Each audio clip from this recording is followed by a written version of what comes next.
Welcome back to another episode of Fixing Your Club, and this time I'm going to be concentrating on Newcastle Falcons. Now, this was always going to be a tricky one, as Newcastle are comfortably the worst side in the league. And unlike other clubs languishing at the bottom of their respective divisions around Europe's top four leagues, their underlying numbers back up this challenging form and don't necessarily indicate much improvement throughout the season. Behind the scenes is equally tough, with a very low average attendance, honest and frank statements coming from Steve Diamond regarding the finances of the club and a real difficulty to hold onto their on-field assets. Brantingham, Pepper and Johnson will all be departing at the end of this season, who are all young, exciting, breakthrough prospects that you wouldn't necessarily want to see leave so early in their careers. In addition to this, you already have the players who have left during the season, such as Holgate and Carreras. However, this is where I think Newcastle could blossom a new identity, as a real feeder club for the league. Newcastle fans won't necessarily like that statement, nor does it really represent growth and commitment to results, but if done correctly, it could be a highly effective way of getting fans re-engaged over young talent and seeing which superstar they could create next.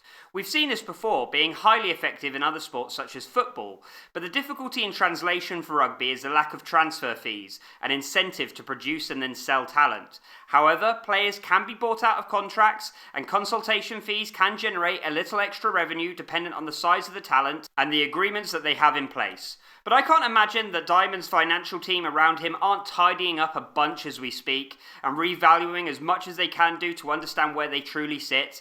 And I don't believe they would have let the likes of Pepper and Brantingham go in particular unless given some form of consolation. So maybe Newcastle can use this season to wipe the slate clean with a new persona for next season rather than seeing themselves as a club on life support. If there were two aspects I'd love for Newcastle to get right moving forwards, it would be the making your own mentality of Exeter Chiefs and the bargain bin wheeling and dealing of Blackett's latter years with Wasps in the Championship. Newcastle have no money, and realistically, the club is 2 or 3 years off making any dent in the league. So concentrating on lots of very low risk, high potential outcome signings with the ambition of winning 4 games in the Premiership next season, which I know feels lofty from what we've been given so far, and then hopefully making a bit of cash from these prospects to then invest into the first team talent in the 2025-2026 season. Newcastle have an average age of 26 in that backline, which is one of the youngest in the league. Players like Radwan, Penny and Conan are absolutely Premiership quality too, but the age profile and ability that is set to decline with Maroney at 33 years old and Orlando at 32 years old worries me for this project. Their contracts are also yet to be renewed past the 24-25 season. Hutchison I'm hopeful for, but with Edinburgh needing a new centre, I wouldn't get too close to him in the long term, which again is absolutely fine. In addition, Wakoki has only played 6 times this year and started twice, so really, Newcastle's contingency plans are based around Jennings picking up an enormous amount of game time, which also doesn't work because he would still have to be the main injury cover at 10 too. Let's just hope that no one gets injured, no one retires, or no one leaves their contract. So how about we start there? Let's look for very cheap, young, effective options to rotate in the centres, and I want proper ball carriers. Newcastle have pace in the back 3, in particular with Radwan and Obata, so I want no-nonsense, physical lumps that are at the very least intimidating. And finally give this Newcastle side, which has the worst post-contact meters made of any club in the league, some go forward. Daff Reece is a 22-year-old Welsh rugby player standing at 6'1" and weighing in at about 100 kgs. He's currently playing for Nottingham this season, and Nottingham have had a pretty poor season by their standards, but they absolutely have a history of producing excellent players that break into the Premiership.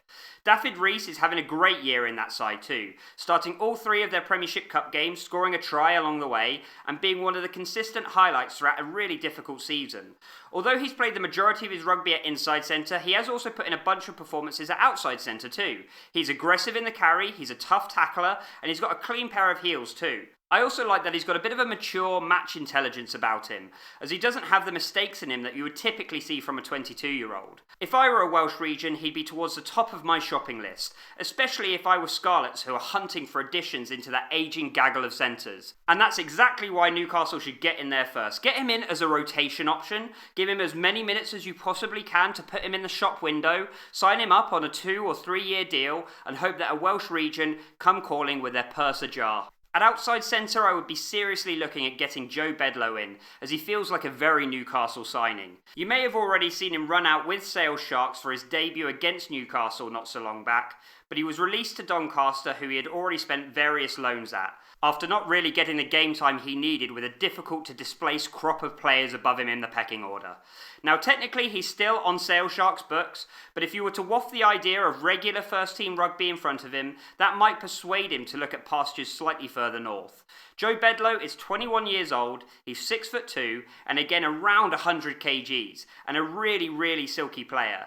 Similarly to Daff Reece, he can play inside and outside centre, but he's actually played 71% of his professional games on the outside shoulder. He has great distribution skills, a very deft kick in wider channels, and has a massive ceiling. He feels like a player that, if given the right opportunity, would do a couple of years at a lower to mid-table side before somebody like Saracens would swoop in as a long-term replacement for the likes of Daly and Lazowski. A bit of a long-term thinking with this pair, but at the moment I don't think that Newcastle have much to lose with this sort of gamble. The forwards actually have a few more options in there, but for whatever reason they aren't quite cutting the mustard. Newcastle profited well from Wasps' bankruptcy, picking up 3 locks that were all on their books at the time, who are all Premiership battlers. But if you look at that pack, really, it's just a little bit bloated with journeymen who could do better as injury cover. I think the front row might be a good place to concentrate on with Brantingham leaving. The average age is 29 in that front row, and outside of Bello, I'm not a huge fan of any of the options in there despite their heft, so we need a young, big, loose head, ideally who is ready for first team rugby. Toby Trinder is a 25-year-old English rugby player standing at 6'3" and 122 kgs. Toby was born and raised in Ipswich and attended Framlington College. He then signed for Northampton Saints in 2016, where he stayed until 2020 but only made 2 appearances for the club, but was still selected for the England Under-20 setup, gaining 7 caps for the side in what were really all strong performances. Whilst at Saints, he went on loan to a number of teams, including Bury St Edmunds, Ampthill, Bedford, and then Coventry in 2019. And in 2020, Toby signed for Coventry permanently and has since become their most capped player. He is absolutely vital to the best Coventry side we've seen in years. Additionally, I would never put a failed spell at Northampton at his doorstep, as it was a difficult period for Northampton in which they were pretty awful in the front row in developing talent, something that has only changed over the past season or so. What I really like about Trinder is that he's super reliable, a big lump and a tidy scrummager. I also like his mobility, and he's another person who could carry within a Newcastle side sorely lacking ammunition in that area. Another one who I think could do a season or two flourishing with first team rugby under his belt, and then I could see him heading somewhere like Gloucester, in which I'd hope Newcastle were handsomely paid off. I also have a really unorthodox pick to join this setup who is a player and a coach that I really like. Unfortunately, it may be at the detriment of Scott Baldwin, who is the current defence coach, but I wouldn't necessarily get rid of him despite the horrendous points difference, and potentially looking to bring in an additional assistant coach for defence, and that would be Michael Le Bourgeois. Big Booge is currently a player coach supporting defence with Bedford Blues this season, a side who are absolutely flying in the league. In their last 3 games, they've only conceded on average 15 points per game, in a season in which it took them a little while to get up and running with this new defensive system. Le Bourgeois was fantastic at Wasps and Jersey back in the day, and one of Wasps' finest defensive operators, and it seems definitive that a long career in rugby coaching is right ahead of him. He's got a great rugby mind, and his contributions towards Bedford so far this season has turned them from being a brittle glass cannon to being an incredibly rounded, astute and technical side. If Newcastle had a spare spot to give an apprentice within that Baldwin-led system, I'd definitely look at what someone like Le Bourgeois could do. So that's me at giving a shot at fixing Newcastle in a couple of key areas. I appreciate there's not much in the way of first team talent in there, but I think Newcastle just need to grow a really sustainable squad, have a bit of pipeline of talent, and then generate this new identity. If you like this video, make sure that you leave a like, comment your suggestions down below. I want to hear the clubs that you want me to cover, as well as the positions that you think are weaknesses, any suggestions that you would give for Newcastle as well. If you're watching this on YouTube, make sure that you subscribe. If you're watching this on TikTok, follow for more.